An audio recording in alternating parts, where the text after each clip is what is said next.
Shalom Bapak Ibu Saudara-saudaraku yang dikasihi Yesus Kristus. Selamat pagi. Kita bangun pagi-pagi dengan kesegaran tubuh dan rohani kita.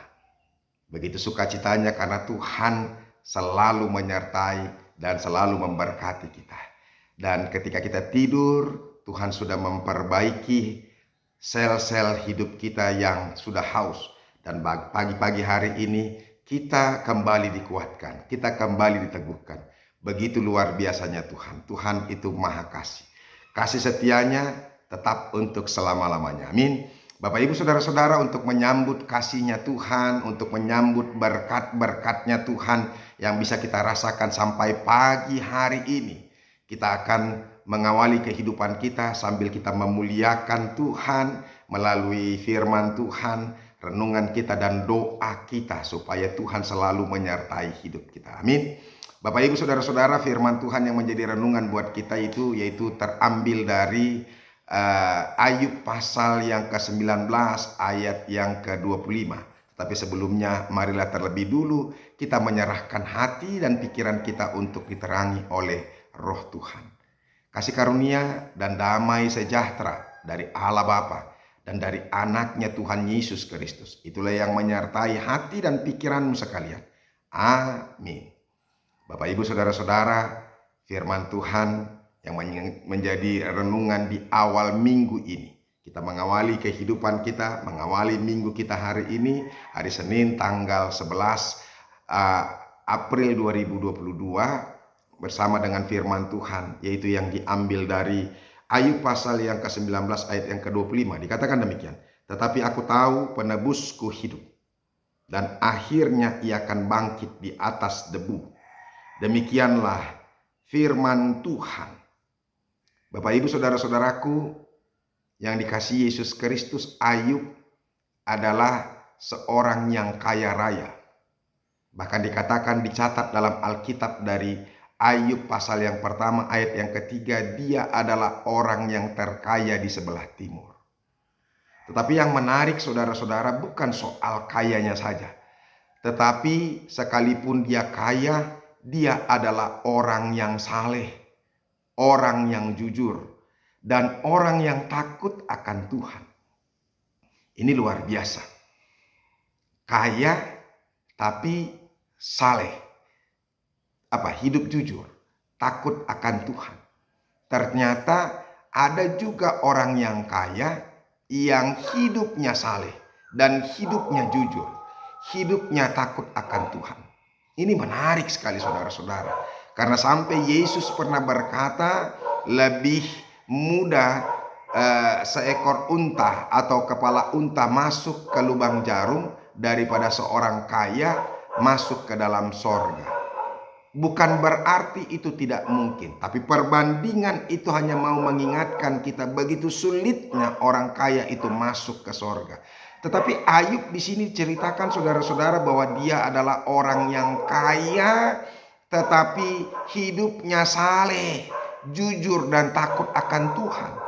Mari kita lihat saudara-saudara, dalam Alkitab kita ini, apalagi secara khusus kitab Ayub, dia selalu memuliakan Tuhan dalam setiap harinya. Bahkan dia selalu mempersembahkan domba yang terbaik untuk Tuhan, untuk penebusan dosa bagi anak-anaknya. Siapa tahu anak-anaknya melakukan dosa hari ini. Jadi setiap hari dia mengorbankan domba sebanyak jumlah anak-anaknya. Coba bayangkan, itu luar biasanya Ayub memuliakan Tuhan. Bapak Ibu Saudara-saudara, apakah Anda memuliakan Tuhan dengan segala harta apa yang engkau miliki dalam hidupmu? Kalau tidak, mari lakukan itu. Luar biasa. Bapak Ibu Saudara-saudara, hal yang menarik pada saat ini bukan saja dia sebagai orang yang kaya, tapi dia adalah orang yang saleh, jujur, dan juga takut akan Tuhan. Tapi kita mau melihat bahwa ternyata di tengah-tengah situasi yang menyenangkan itu, Tuhan mengizinkan iblis untuk mencobai dia. Iblis merasa cemburu. Ayub mengasihi engkau karena engkau memberikan yang terbaik. Maka Tuhan mempersilahkan iblis untuk apa? Menggocok, untuk apa? Mencobai Ayub. Ini luar biasa. Dan ternyata dari semua sukacitanya itu, iblis itu mengambilnya. Yang pertama-tama anak-anaknya dia ambil, meninggal dunia. Bayangkan 10 anaknya diambil, meninggal dunia dari hadapan Ayub. Luar biasa bukan? Penderitaan Ayub. Bisakah kita bayangkan anak kita, kalau kita memiliki anak 7 atau 3, 4, kalau diambil 1, pasti kita sudah menderita. Pasti kita mungkin berontak kepada Tuhan. Pasti kita mungkin berteriak-teriak, histeris karena sedihnya, hancurnya perasaan kita kepada Tuhan. Tapi ini 10 anaknya, 10 diambil oleh Tuhan. Dan tidak puas dengan itu, iblis juga mengambil semuanya harta miliknya. Bayangkan, harta miliknya diambil dari dia. Dia menjadi jatuh miskin sekali dari orang kaya. Makanya banyak orang kaya ketika jatuh miskin langsung menderita karena dia tidak mampu menghadapi atau memikirkan keadaan yang dari dulu dia kaya tapi kemudian menjadi jatuh miskin. Itu tidak mampu. Ada begitu banyak orang yang stres dan akhirnya meninggal karena itu. Tetapi Ayub tidak. Bahkan dia menyaksikan imannya terus kepada apa? Kepada Tuhan. Dia tetap mengasihi, dia tetap setia dan tetap memuji, memuliakan nama Tuhan. Dan bukan itu saja saudara-saudara, ternyata penderitaannya tidak cukup dengan itu. Dia diberikan penyakit, yaitu kudis-kudisan, sehingga kadang-kadang tubuhnya itu mengeluar cairan-cairan yang bau atau nanah. Ini mengerikan sekali, sehingga dia tidak bisa hidup normal dan dia diasingkan. Karena apa? Karena memang tubuhnya menjadi bau. Saudara-saudara, bahkan diceritakan dalam firman Tuhan ini, budaknya saja pun pura-pura tidak mendengar dia, jauh darinya. Bayangkan itu. Padahal budaknya dia yang melihara, dia yang memberi makan, dia yang memberikan kebutuhan-kebutuhan kehidupannya. Tetapi dia pura-pura tidak mendengar Ayub ketika itu. Luar biasa penderitaan Ayub. Jangankan teman-temannya, jangankan istrinya, budaknya saja pun tidak mau mendengar dia, meninggalkan dia. Tetapi satu kesaksian yang manis saudara-saudara melalui firman Tuhan ini bagi kita. Ya, dia katakan dari ayat yang ke-23, akhirnya perkataanku ditulis, dicatat dalam kitab, terpahat dengan besi pengukir timah pada gunung batu untuk selama-lamanya. Apa yang mau tercatat saudara-saudara? Yaitu kesaksian firman Tuhan buat kita hari ini. Di tengah-tengah penderitaannya, di tengah-tengah pergumulannya, di tengah-tengah mungkin keputusasaannya, dia masih boleh menyaksikan hal yang luar biasa yang boleh kita imani dan kita contoh saudara-saudara. Ini yang dia katakan. Tetapi aku tahu penebusku hidup. Artinya dia tahu bahwa penebus itu selalu dikaitkan dengan Tuhan. Selalu dikaitkan dengan Yesus Mesias kemudian. Sebenarnya penebus buat orang-orang Israel itu adalah kaumnya.